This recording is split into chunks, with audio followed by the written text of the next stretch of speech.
രേണുസുതിക്ക് ആദരാഞ്ജലികൾ. രേണുസുതി മരിച്ചു എന്ന് പറഞ്ഞ് കഴിഞ്ഞ ദിവസമാണ് സിബി ചിരികൊടുക്ക വാർത്ത കൊടുത്തത്. എന്നാൽ അതിന് തക്കതായിട്ടുള്ള മറുപടിയുമായി രേണുസുതി രംഗത്ത് വന്നിട്ടുണ്ട്. ആ ഒരു മറുപടി ഞാൻ വെച്ചു തരാം. അതിനുശേഷം രേണുസുതി ഹോസ്പിറ്റലിൽ മല്ലടിച്ച് കിടക്കുമ്പോൾ രേണുവിൻ്റെ കിച്ചു ചെയ്തൊരു പ്രവൃത്തി എൻ്റെ ഒരു സബ്സ്ക്രൈബർ എനിക്ക് ആ ഒരു വീഡിയോ അയച്ചു തന്നിട്ടുണ്ട്. ആ ഒരു വീഡിയോ ഞാൻ വെച്ച് തരാം. നിങ്ങൾ ഓരോരുത്തരും കമൻറ്റ് ചെയ്യണം, കിച്ചു ചെയ്തത് ശരിയായോ തെറ്റായോ എന്ന്. എൻ്റെ അഭിപ്രായം ഞാനപ്പോൾ പറയാം. ഒരു കാര്യം കൂടി പറയാം, പൊന്നു മനുഷ്യന്മാരെ, നിലവിലും അതായത് കമൻറ്റ് ബോക്സിൽ രേണുസുതിയുടെ തന്തക്കും തള്ളക്കും വിളിച്ചിട്ടാണ് കുറേ പ്രേക്ഷകർ രംഗത്ത് വരുന്നത്. എനിക്ക് പേഴ്സണലി ഭീഷണിയാണ് കഴിഞ്ഞ വീഡിയോ രേണുവിനെ സപ്പോർട്ടായി ചെയ്തതിന്. ഒരു കാര്യം പറയാം, അതായത് നിങ്ങൾക്ക് ശരിക്കും രേണുവിനെ ഇഷ്ടമില്ലേ? രേണുവിനെ ഇഷ്ടമുള്ള ഓരോരുത്തരും ലൈക്ക് ചെയ്യണം. ഒന്നറിയാൻ വേണ്ടിയിട്ടാണ് എത്ര പേർക്ക് രേണുവിനെ ഇഷ്ടമുണ്ട്. അതായത് കുറേ പേര് നിലവിലും അവളങ്ങ് ചാവട്ടെ എന്ന് പറഞ്ഞിട്ടാണ് കമൻ്റ് ഇടുന്നത്. അത് തെറ്റാണ്, നമുക്കും രോഗം വരും. ഓക്കെ, അപ്പോൾ പൊന്നു മനുഷ്യന്മാരെ, നമുക്ക് രേണു കൊടുക്കുന്ന മറുപടി ഒന്നൊന്നായിട്ട് കേട്ടു നോക്കാം. പിന്നെ കഴിഞ്ഞ ദിവസം ഇന്നലെയാണോ ഞാൻ ഒരു പോസ്റ്റ് കണ്ട, ആദരാഞ്ജലികൾ എന്ന് പറയുന്നത്. ഇവരോടൊക്കെ എനിക്കൊന്നും പറയാനില്ല. കാരണം ഇവർ പണ്ടേ ശങ്കരൻ തെങ്ങിൽ എന്ന രീതിയിൽ അവർ വീണ്ടും വീണ്ടും അങ്ങനെ ഇട്ടുകൊണ്ടിരിക്കും. ഇനിയിപ്പോൾ ഞാൻ ശവപ്പെട്ടിക്കകത്ത് കിടക്കുന്ന ഫോട്ടോ വരെ ഇടും. അങ്ങനെയാണ് ആൾക്കാരെ വെച്ചിട്ട് അത് വരെ ഇടും. അപ്പോൾ അവരെ പറ്റിയൊന്നും എനിക്ക് പറയാനില്ല. അവരോടൊക്കെ ദൈവമേ ക്ഷമിക്കണേ. അവരുടെ വീട്ടിലൊന്നും ഇങ്ങനെ വരരുതേ എന്ന് മാത്രമേ എനിക്ക് പറയാനുള്ളൂ. ആദരാഞ്ജലികൾ രേണു, റെസ്റ്റ് ഇൻ പീസ്. എനിക്ക് കൈ ഇത്രേ പൊങ്ങത്തുള്ളൂ, വേദനയാട്ടെ. റെസ്റ്റ് ഇൻ പീസ് എന്നൊക്കെ പറഞ്ഞാണ് ഇട്ടേക്കുന്നത്. അത് ഏത് മകനാണോ ആ ഇട്ടേക്കുന്നതെങ്കിൽ ആ മകനോട് എനിക്ക് യാതൊരുവിധ പ്രശ്നമില്ല. കാരണം അവൻ അവൻ്റെ റീച്ചിന് വേണ്ടിയിട്ട് അവൻ ചെയ്തതാണ്. ആരും ഇനി ഇതുപോലെ ജീവനോടിരിക്കുന്ന ഒരു വ്യക്തിയെ പറ്റി മരിച്ചെന്ന് ഇടരുത്. മരണമെന്ന് പറയുന്നത് വളരെ ദുഃഖകരമായിട്ടുള്ളൊരു സംഭവം തന്നെയാണ്. അത് ഒരിക്കലും നമ്മുടെ ലൈഫിലേക്ക് പെട്ടെന്ന് കടന്നു വരല്ലേ എന്ന് എല്ലാവരും ആഗ്രഹിക്കുന്ന ഒരു സംഭവം തന്നെയാണ് മരണം. മരണതുല്യമായ ഒരു രോഗം വന്ന റെസ്റ്റ് ഇൻ പീസ് എന്ന് ആദ്യമേ ഇടുന്ന മനുഷ്യരെ പറ്റി ഇതിനെയും കൂടുതൽ എനിക്കൊന്നും പറയാനില്ല. എൻ്റെ വ്ളോഗിലൂടെ പറയാനില്ല. കാരണം ഈ വ്ളോഗ് കാണുന്നവർക്കറിയാം എൻ്റെ അവസ്ഥ. ഞാനൊരു കാര്യം പറയാം, എന്ത് നല്ലൊരു മറുപടിയാണ്. ഇങ്ങനെ മറുപടി കൊടുക്കുന്നത് എൻ്റെ ജീവിതത്തിൽ ആദ്യമായിട്ടാണ് ഞാൻ കാണുന്നത്. വേറെ ആരെങ്കിലും ഇങ്ങനെ മറുപടി കൊടുക്കുമോ? എത്ര വലിയ നടിമാരാണെങ്കിലും അല്ലെങ്കിൽ ആരാണെങ്കിലും പൊന്നു മനുഷ്യന്മാരെ, മരിക്കാത്തവർ മരിച്ചു എന്ന് വാർത്ത കൊടുത്താൽ ഉറപ്പായിട്ടും ആരായാലും കേസ് കൊടുക്കും, നിയമപരമായിട്ട് പോകും. എന്നെപ്പോലുള്ളവർ കേസ് കൊടുത്തിട്ടില്ലെങ്കിലും നല്ല 2 ചുട്ട മറുപടിയെങ്കിലും കൊടുക്കും. രേണു നോക്കൂ നിങ്ങൾ, അതായത് പറയുകയാണ് അവനൊന്നും സംഭവിക്കരുത്, അവൻ്റെ കുടുംബത്തിനും ഒന്നും സംഭവിക്കരുതെന്ന്. സത്യസന്ധമായിട്ട് പറയുകയാണെങ്കിൽ രേണുവിൻ്റെ ഭാഗമാണ് ശരിയുള്ളത്. പൊന്നു മനുഷ്യന്മാരെ, നിങ്ങൾ ആ സത്യം ഇനിയെങ്കിലും തിരിച്ചറിയണം. രേണുവിൻ്റെ തന്തക്കും തള്ളക്കും വിളിക്കുന്നവരോടാണ് പറയുന്നത്, വിളിക്കണ്ട. ഓക്കെ, നമ്മുടെ രേണുവിൻ്റെ അവസ്ഥ എന്ത്, നിലവിലെ അവസ്ഥ എന്ത്, നമുക്കത് ജസ്റ്റ് ഒന്ന് കണ്ടു നോക്കാം. എല്ലാവരും ചോദിക്കുന്നത് എന്താണ് സംഭവം എന്ന് ചിലർക്കൊന്നും അറിയുന്നത്. ഇത് പിക്ക് ലൈൻ ആണ്. നമുക്ക് കീമോ സ്റ്റാർട്ട് ചെയ്യാൻ വേണ്ടിയിട്ടുള്ള പിക്ക് ലൈൻ. ഇതിലെയാണ് ഇനി കീമോ സ്റ്റാർട്ട് ചെയ്യുന്നത്. ഈ ലൈൻ വന്ന് നമ്മുടെ ഹാർട്ടിന്റെ ധമനിയിലേക്കാണ് കിടക്കുന്നത്. നമ്മുടെ ലൈഫിലേക്ക് പെട്ടെന്ന് കടന്നു വരല്ലേ എന്ന് എല്ലാവരും ആഗ്രഹിക്കുന്ന ഒരു സംഭവം തന്നെയാണ് മരണം. മരണതുല്യമായ ഒരു രോഗം വന്ന റെസ്റ്റ് ഇൻ പീസ് എന്ന് ആദ്യമേ ഇടുന്ന മനുഷ്യരെ പറ്റി ഇതിനെയും കൂടുതൽ എനിക്കൊന്നും പറയാനില്ല. ഹാർട്ടിൽ അങ്ങനെ ക്യാൻസർ വരില്ല. ഞാൻ പറഞ്ഞത് ഹാർട്ടിൽ ക്യാൻസർ വരില്ലായിരിക്കാം, പക്ഷെ ഹാർട്ടിന്റെ മസിൽ, അതിന്റെ ഭിത്തിയിലേക്ക് ക്യാൻസർ വ്യാപിച്ചെന്നുള്ളത് സത്യമാണ്. അതങ്ങനെ ഈ ഒരു ക്യാൻസർ ബ്രസ്റ്റിൽ നിന്ന് ഭിത്തിയിലേക്കും പിന്നെ ലങ്സിന്റെ ചെറിയ ഭാഗത്തേക്കും, ഒരു ലങ്സിൽ ചെറിയൊരു സ്കാർ പോലെയാണ് വന്നേക്കുന്നത്. ഹാർട്ടിന്റെ ഭിത്തിയിലേക്കും വ്യാപിച്ചു. അപ്പൊ ഈ പറയുന്നവർക്കല്ലല്ലോ അസുഖം, ഞാൻ അനുഭവിക്കുന്ന അസുഖമല്ല. അപ്പൊ എനിക്കതല്ലേ പറയാൻ പറ്റത്തുള്ളൂ, ഉള്ള കാര്യമല്ലേ പറയാൻ പറ്റത്തുള്ളൂ. ഒരു നേഴ്സ് അതിനകത്തിട്ടേക്കുന്ന ഹാർട്ടിൽ വ്യാപിക്കത്തില്ലെന്ന്. ശരിയായിരിക്കും, ഹാർട്ടിൽ വ്യാപിക്കത്തില്ല, പക്ഷെ ഹാർട്ടിലെ മസിൽ. ഓക്കെ, ഞാനൊരു കാര്യം പറയാം. നമുക്ക് ഒരാൾക്ക് ഉപകാരം ചെയ്യാൻ പറ്റുന്നില്ലെങ്കിൽ നമ്മൾ ഉപദ്രവിക്കരുത് പൊന്നു മനുഷ്യന്മാരെ. അതായത് നിങ്ങളും ഞാനും, അതായത് കമൻ്റ് ഇടുന്നവരാണെങ്കിൽ ഞങ്ങളെപ്പോലുള്ള യൂട്യൂബർ ആണെങ്കിലും രേണുവിന് മുമ്പ് വിമർശിച്ചിട്ടുണ്ട്. പക്ഷെ അവർക്കൊരു ആപത്ത് വരുമ്പോൾ, ഒരു രോഗം വരുമ്പോൾ, നമ്മളാരും ആഗ്രഹിക്കാത്ത അതുപോലൊരു രോഗം വരുമ്പോൾ അവർ മരിച്ചു അല്ലെങ്കിൽ അവൾ ചാവട്ടെ എന്നൊക്കെ പറഞ്ഞ് കമൻ്റ് ഇടുന്നത് തെറ്റാണ് പൊന്നു മനുഷ്യന്മാരെ. നിങ്ങൾക്ക് എന്നെ വിമർശിക്കാം, എന്നെ എങ്ങനെ വേണമെങ്കിലും വിമർശിക്കാം. ഞാനൊരു രോഗം കൊണ്ട് മല്ലടിച്ച് കിടക്കുമ്പോൾ എന്നെ വിമർശിക്കരുത്. ഞാൻ എത്ര വലിയ തെറ്റ് ചെയ്യുന്നുണ്ടെങ്കിലും അതായത് ഒരൊറ്റ കാര്യം പറഞ്ഞുകൊണ്ട് ബാക്കി വിഷയത്തിലേക്ക് കടക്കാം. രേണു വിഷയത്തിൽ ഏറ്റവും അവസാനം അതായത് 2-3 കോണ്ടന്റാണ് ഞാൻ ചെയ്തത്. എന്നാൽ അതിനെക്കുറിച്ച് പഠിച്ചപ്പോൾ, രേണുവിൻ്റെ ഏറ്റവും അടുത്ത ആൾക്കാരോട് ഞാൻ ചോദിച്ചപ്പോൾ എന്നോട് അവർ പറഞ്ഞത്, അതായത് ഒരു ഡയറക്ടർ ഒരു ആൽബം ഷൂട്ട് ചെയ്യുമ്പോൾ ആ ഡയറക്ടർ തീരുമാനിക്കും ഇവർ എന്ത് ഡ്രസ്സ് ധരിക്കണം, ഇവർ എങ്ങനെ ഡാൻസ് ചെയ്യണം.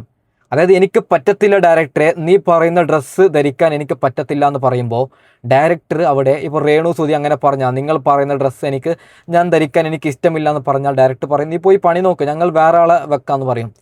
അപ്പോൾ രേണുവിൻ്റെ കയ്യിൽ ഒന്നാമത് പൈസയില്ല, കൊടുക്കാൻ ആളില്ല, തുതിച്ചേട്ടനില്ല. നമ്മൾ ആ സത്യം മനസ്സിലാക്കണം. അപ്പോൾ ഗതികേട് കൊണ്ടാണ് ഡയറക്ടറൊക്കെ പറഞ്ഞത് കേട്ട് അഭിനയിക്കേണ്ട വന്നത്. ആ സത്യം അറിഞ്ഞതിന് ശേഷം ഞാൻ രേണു സുധി കോണ്ടന്റ് നിർത്തിയ ഒരാളാണ്. എന്നെ ഫോളോ ചെയ്യുന്നവർക്കറിയും. ഓക്കെ പൊന്നു മനുഷ്യന്മാർ, നമുക്ക് ബാക്കി വിഷയത്തിലേക്ക് കടക്കാം. അതേപോലെ ഈ രോഗം മാറി കഴിയുമ്പോൾ ഷൂട്ടും കാര്യങ്ങളൊക്കെ ഇങ്ങനെ വന്നാലും എന്താ പറയാ, എനിക്ക് ദൈവത്തിന് വേണ്ടി സാക്ഷി പറയാനൊരു അവസരവും കൂടെ ദൈവം എനിക്ക് ഉണ്ടാക്കി തരാനാണ് ഞാൻ പ്രാർത്ഥിക്കുന്നത്.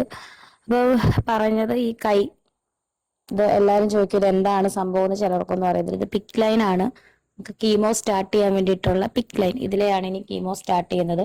ഈ ലൈൻ വന്ന് നമ്മുടെ ഹാർട്ടിന്റെ ധമനിയിലേക്കാണ് കിടക്കുന്നത്. എനിക്ക് ഇതിനെപ്പറ്റി കൂടുതൽ ഡീറ്റെയിൽ ആയിട്ടൊന്നും പറയാൻ അറിയത്തില്ല. ഒരു ട്യൂബ് ഉണ്ട് ഇവിടെ, ഒരു കത്തീറ്റർ ഉണ്ട് ഇതിനകത്ത് ഇപ്പോഴും ഇതിരിപ്പുണ്ട്. ഇന്നലെ ഓപ്പറേഷൻ തിയേറ്ററിൽ വെച്ചിട്ടതാണ്. അതിലെ അസ്വസ്ഥകളും ബ്ലീഡിങ്ങും കാര്യങ്ങളൊക്കെ എനിക്കുണ്ട്. നല്ല പെയിനാണ്. അപ്പൊ ആ പെയിനിലൊക്കെ ഞാൻ അവിടെ കിടന്നുകൊണ്ട്, എൻ്റെ കിടന്നുകൊണ്ട് ഈ പാട്ട് പാടുമ്പോൾ എനിക്ക് ഭയങ്കര ആശ്വാസമാണ്, ഭയങ്കര സന്തോഷമാണ്. ഞാൻ കുഞ്ഞിലേ മുതലേ ഒരു ദൈവവിശ്വാസിയാണ്. കുഞ്ഞിലേ മുതലേ സൺഡേ സ്കൂളും കാര്യങ്ങളും പ്രാർത്ഥനയൊക്കെ ആയിട്ട് നടന്ന ഒരാളാണ്. സോ ഇപ്പം കുറെ നാള് എന്താ പറയാ, ദൈവത്തെ അന്വേഷിച്ചില്ലെന്നല്ല, ദൈവത്തെ അന്വേഷിക്കുന്നുണ്ടെങ്കിൽ പോലും തിരക്ക് മൂലം ഓടി നടപ്പായിരുന്നു.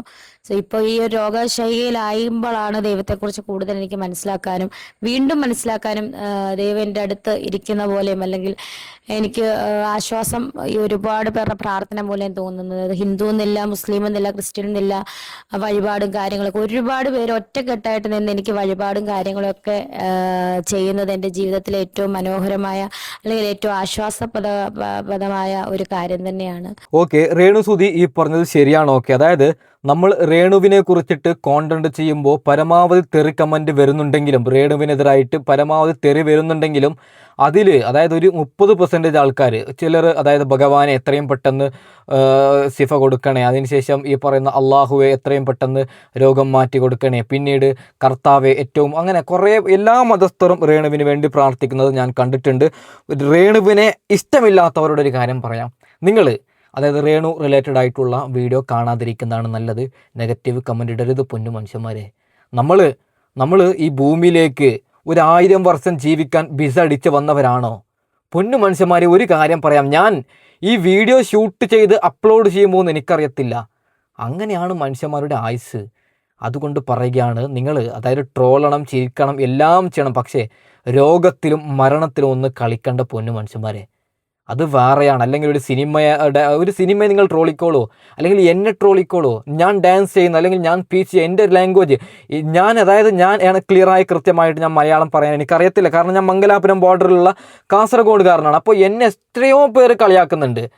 നീ ആദ്യം മലയാളം പഠിച്ചിട്ട് വാന്നൊക്കെ പറഞ്ഞിട്ട്. അപ്പോൾ അങ്ങനെ കളിയായിക്കൊണ്ട് പ്രശ്നമില്ല. പക്ഷേ ഒരാളുടെ രോഗത്തെ നിങ്ങൾ കളിയാക്കേണ്ട പൊന്നു മനുഷ്യന്മാരെ, സത്യസന്ധമായിട്ട് പറയുകയാണ്, പേടിയാവുന്നുണ്ട് ഇങ്ങനെയുള്ള കോണ്ടന്റ് ചെയ്യാൻ വേണ്ടിയിട്ട്. ഓക്കെ, നമുക്ക് ബാക്കി കണ്ടു നോക്കാം. പിന്നെ ഞാൻ പറയാൻ വന്നതിന്റെ കണ്ടീഷനെ പറ്റിയാണ്. ഇപ്പൊ ഇതിപ്പോൾ ഇട്ടിട്ടുണ്ട്. ഇപ്പൊ നാളെ കഴിഞ്ഞും കീമോ സ്റ്റാർട്ട് ചെയ്യും. പിന്നെ ബ്രസ്റ്റിൽ ഒരു ക്ലിപ്പ് ഇടണം. അത് ക്ലിപ്സ് എന്ന് പറയും. അത് ഈ സർജറി, ബ്രസ്റ്റിന് എന്തായാലും സർജറി ഉണ്ടാവും. സർജറിയിൽ ആ ട്യൂമർ വേഗം കണ്ടുപിടിക്കാൻ ഡോക്ടേഴ്സിന്റെ ഒരു ഇതാണ് ക്ലിപ്പ് ഇടുന്നത്. നമ്മളിപ്പോൾ അതിനെപ്പറ്റി ഡീറ്റെയിൽ ആയിട്ടൊന്നും എനിക്ക് പറയാൻ അറിയത്തില്ല. നമ്മളങ്ങനെ ഡീറ്റെയിൽ ആയിട്ട് പറയാൻ ആഗ്രഹിക്കുന്നുമില്ല. ട്രീറ്റ്മെന്റ് അതിന്റെ നല്ല രീതിയിൽ നടക്കട്ടെ. പിന്നെ എനിക്ക് കുറച്ച് ദിവസമായിട്ട് ഉറക്കവും കാര്യങ്ങളൊക്കെ കുറവായിരുന്നു. വേറെ ഒന്നുമല്ല, ഈ ടെൻഷൻ അറിയാലോ, ചുറ്റുമുള്ള ഒരുപാട് പേര് ഇങ്ങനെ പ്രശ്നം ഉണ്ടാക്കിയിട്ടും അല്ലെങ്കിൽ എന്നെപ്പറ്റി അപവാദം പറഞ്ഞെങ്കിലും പോലും ഞാൻ പതറാതെ നിന്ന് ഇപ്പോഴും ഞാൻ പതറിയില്ല. പക്ഷെ കുറച്ച് ദിവസമായിട്ട് ഈ ശാരീരികമായിട്ടുള്ള അസ്വസ്ഥത കൊണ്ടായിരിക്കണം, ഉറക്കമില്ല. അപ്പം ഇപ്പോൾ ഉറക്കത്തിന് ചെറിയ ടാബ്ലറ്റ് കഴിക്കുന്നുണ്ട്. വലിയ കൂടിയതൊന്നുമല്ല, ഉറക്കം കിട്ടാൻ വേണ്ടിയിട്ട്. അതും ഡോക്ടേഴ്സിന്റെ അനുവാദത്തോടു കൂടി തന്നെ അവർ പരിശോധിച്ചിട്ട് തന്നെ. ഓക്കെ, എത്രയും പെട്ടെന്ന് നമ്മുടെ രേണു സുധി എല്ലാം ശരിയായി തിരിച്ചു വരട്ടെ എന്ന് പ്രാർത്ഥിക്കുകയാണ്. കിച്ചുവിൻ്റെ വിഷയം നമുക്ക് ചർച്ച ചെയ്യാനുണ്ട്. അതിനു മുമ്പ് നമുക്ക് ഈ ഒരു വിഷയം, അതായത് രേണു സുധി പറയുന്നത് മൊത്തത്തിൽ കേൾക്കാം. ഏറ്റവും അവസാനത്തെ ഒരു ക്ലിപ്പ് നിങ്ങൾ കേൾക്കണം. അതിനുശേഷം കിച്ചു എന്ത് ചെയ്തു എന്ന് ഞാൻ പറയാം. ഹാർട്ടിൽ അങ്ങനെ ക്യാൻസർ വരില്ല. ഞാൻ പറഞ്ഞത് ഹാർട്ടിൽ ക്യാൻസർ വരില്ലായിരിക്കാം, പക്ഷെ ഹാർട്ടിന്റെ മസിൽ, അതിൻ്റെ ഭിത്തിയിലേക്ക് ക്യാൻസർ വ്യാപിച്ചെന്നുള്ളത് സത്യമാണ്. അതങ്ങനെ ഈ ഒരു ക്യാൻസർ ബ്രസ്റ്റിൽ നിന്ന് ഭിത്തിയിലേക്കും പിന്നെ ലങ്സിന്റെ ചെറിയ ഭാഗത്തേക്കും ഒരു ലങ്സിൽ ചെറിയൊരു സ്കാർ പോലെയാണ് വന്നേക്കുന്നത്, ഹാർട്ടിന്റെ ഭിത്തിയിലേക്കും വ്യാപിച്ചു. അപ്പൊ ഈ പറയുന്നവർക്കല്ലല്ലോ അസുഖം, ഞാൻ അനുഭവിക്കുന്ന അസുഖമല്ല. അപ്പൊ എനിക്കതല്ലേ പറയാൻ പറ്റത്തുള്ളൂ, ഉള്ള കാര്യമല്ലേ പറയാൻ പറ്റത്തുള്ളൂ. ഒരു നേഴ്സ് അതിനകത്തിട്ടേക്കുന്ന ഹാർട്ടിൽ വ്യാപിക്കത്തില്ലെന്ന്. ശരിയായിരിക്കും, ഹാർട്ടിൽ വ്യാപിക്കത്തില്ല. പക്ഷെ ഹാർട്ടിലെ മസിൽ ഭിത്തിയിൽ വ്യാപിച്ചാലും അതിൽ ഇതുണ്ടായാലും നമ്മൾ ഹാർട്ടിൽ നിന്ന് പറയും. പിന്നെ അതുപോലെ കക്ഷം, ആക്സലറി അല്ലേ, സോറി എനിക്കത് പദം അറിയത്തില്ല. ആക്സലയിലും വ്യാപിച്ചിട്ടുണ്ട്. ഇന്നലെ അതും കുത്തിയെടുത്തു, അതിന്റെ ബയോപ്സി നടത്തി. സോ ഇതൊക്കെയാണ് എൻ്റെ രോഗവിവരവും കാര്യങ്ങളും. ടാബ്ലറ്റ് കഴിച്ചുകൊണ്ടിരിക്കുകയാണ്, ഞാൻ പറഞ്ഞില്ല ഉറക്കമില്ല, ഉറക്ക ഗുളിക കഴിച്ചുകൊണ്ടിരിക്കുകയാണ്. അതും ഡോക്ടറുടെ നിർദ്ദേശപ്രകാരമാണ്. അപ്പം കൗൺസിലിംഗ് ഒക്കെ നടത്തി, കൗൺസിലിങ്ങിലൊക്കെയാണ് ഗുളിക തന്നത്. കാരണം എനിക്ക് ഈ സ്ട്രെസ് താങ്ങാനായിട്ട് പറ്റുന്നില്ല, ഭയങ്കര സ്ട്രെസ്സാണ്. ഇനിയിപ്പം ഹോസ്പിറ്റലിൽ പോയി, ഇന്ന് എനിക്കൊന്ന് ഹോസ്പിറ്റലിൽ പോകണം. ഇവിടെ ബ്ലീഡിങ് ഉണ്ട്, ഈ ഒരു സംഭവത്തിന് ബ്ലീഡിങ് ഉണ്ട്, ഭയങ്കര പെയിനാണ്. കാരണം ഇത് ഇങ്ങനെ വന്ന് ഹാർട്ടിലേക്കാണ്. ഹാർട്ടിനെ ധമനി എന്ന് പറയല്ലേ, നിങ്ങൾക്ക് അറിയാലോ, ധമനി സീര നമ്മൾ പണ്ട് പഠിച്ചിട്ടുള്ളതാണ്. അതിന്റെ ഇംഗ്ലീഷ് വേർഡ് എനിക്ക് ഓർമ്മയില്ല. അപ്പൊ ധമനി മെയിൻ വലിയ കുഴലിലേക്കാണ് ഈ ഒരു ട്യൂബ് അല്ലെങ്കിൽ ഈ ഒരു കത്തീറ്റർ ചെന്നേക്കുന്നത്. നേരെ അപ്പം കീമോ തുടങ്ങുമ്പോൾ ഇങ്ങനെ അതിനകത്തോട്ടാണ് പോകുന്നത്. അപ്പം കീമോ സ്റ്റാർട്ട് ചെയ്യുമ്പോൾ ഞാൻ കഴിവതും ക്ഷീണമാണെങ്കിൽ പോലും ഞാൻ കഴിവതും നിങ്ങളോട് സംസാരിക്കാൻ ശ്രമിക്കാം. കാരണം നിങ്ങളുടെ ഓരോരുത്തരുടെ സബ് അല്ലെങ്കിൽ എൻ്റെ ചാനൽ നിങ്ങൾ ഓരോരുത്തർ സബ് ചെയ്യുന്നത് മൂലം എനിക്ക് ഈ ട്രീറ്റ്മെന്റിന് പൈസയൊക്കെ ആകുമെന്നാണ് എൻ്റെ വിശ്വാസം. തികയത്തില്ലെങ്കിൽ പോലും നിങ്ങളുടെ സബ് ഓരോരുത്തരുടെ സബ് എനിക്ക് ഓരോ ഹെൽപ്പ് ആയിക്കോട്ടെ. എനിക്ക് ഒരുപാട് നേരം ഇങ്ങനെ ഇരിക്കാൻ പറ്റത്തില്ല, പെടലി വേദനയാണ്. സോ എൻ്റെ ചാനൽ സബ്സ്ക്രൈബ് ചെയ്യുക, ലൈക്ക് ചെയ്യുക, ഷെയർ ചെയ്യുക, പ്രാർത്ഥിക്കുക. ഓക്കെ, വളരെ വളരെ വേദനയാണ് രേണുവിൻ്റെ വിഷയം ചർച്ച ചെയ്യുമ്പോൾ തോന്നുന്നത്. ഞാൻ കിച്ചുവിനെ കുറിച്ചിട്ട് 2 വാക്ക് ഞങ്ങൾക്ക് സംസാരിക്കണം. പൊന്നു മനുഷ്യന്മാരെ, നിങ്ങൾ ഈ കാണുന്നത് കിച്ചു, അതായത് ചില ആൾക്കാരുടെ മുമ്പിൽ പോയി പറയുകയാണ്, നിങ്ങൾ എന്നെ ഫോളോ ചെയ്തിട്ടുണ്ടെങ്കിൽ നിങ്ങൾക്ക് 200 രൂപ തരാം, 1000 രൂപ തരാം എന്നൊക്കെ പറഞ്ഞിട്ട്. ഞാൻ കിച്ചുവിനോടൊരു കാര്യം പറയുകയാണ്, പൊന്നു മോനെ, അതായത് നിൻ്റെ വകയിലെങ്കിലും ഒരു അമ്മയാവുന്നുണ്ട് ഈ രേണു. അവർ ഹോസ്പിറ്റലിൽ മല്ലടിച്ച് കിടക്കുമ്പോൾ നീ ഈ പരിപാടി ചെയ്ത് തെറ്റെന്നാണ് എൻ്റെ അഭിപ്രായം. അതായത് പൊന്നു മനുഷ്യന്മാരെ, ഒരു കാര്യം ഞാൻ പറയാം. അതായത് ഇപ്പം നമ്മുടെ കുടുംബത്തിലോ ആർക്കെങ്കിലും ക്യാൻസർ പോലുള്ള രോഗം കൊണ്ട് മല്ലടിച്ച് കിടക്കുമ്പോൾ നമ്മൾ, അതായത് നടു റോട്ടിൽ പോയിട്ട് എന്നെ ഫോളോ ചെയ്താൽ 200 രൂപ തരാമെന്ന്, ഇത് ഇന്നലെ അപ്ലോഡ് ചെയ്തതാണ് കിച്ചു. ഇത് തെറ്റല്ലേ? എന്തില്ലെങ്കിലും വകയിലെങ്കിലും ഒരു അമ്മയല്ലേ, ആ റിത്തപ്പൻ്റെ ഏട്ടനല്ലേ. അപ്പോൾ കിച്ചു ഈ ചെയ്യുന്നത് തെറ്റെന്നാണ് കിച്ചുവിനോട് ഞാൻ പറയുന്നത്. സങ്കടമില്ലെങ്കിലും മോനെ, അഭിനയിക്കാനെങ്കിലും പഠിക്ക്. എന്താടാ, വളരെ വളരെ തെറ്റ് മോനെ, നീ കാണിക്കുന്നത് തെറ്റാണ്. കാരണം നമ്മുടെ കുടുംബത്തിൽ ഒരാൾക്ക് ഒരു ആപത്ത് വരുമ്പോൾ അവരെങ്ങനെയുള്ളവരാവട്ടെ, നമ്മുടെ വകയിലാണെങ്കിലും ഒരു ചെറിയൊരു ഫാമിലി ആണെങ്കിലും പൊന്നുമോനെ, നമ്മുടെ കുടുംബത്തിൽ ആർക്കെങ്കിലും ഇങ്ങനൊരു അസുഖം വരുമ്പോൾ നമ്മളും ഒന്ന് ഈ രേണു ഇത് കണ്ടിട്ട് എന്താവും? ഇത് വളരെ വളരെ തെറ്റാണ്. അതായത് നടു റോട്ടിൽ എന്നെ ഫോളോ ചെയ്താൽ 200 കൊടുക്കാം, 300 കൊടുക്കാം എന്ന് പറഞ്ഞിട്ടാണ് പയ്യൻ നടക്കുന്നത്. ഇത് തെറ്റെന്നാണ് പൊന്നുമോനോട് പറയുകയാണ്.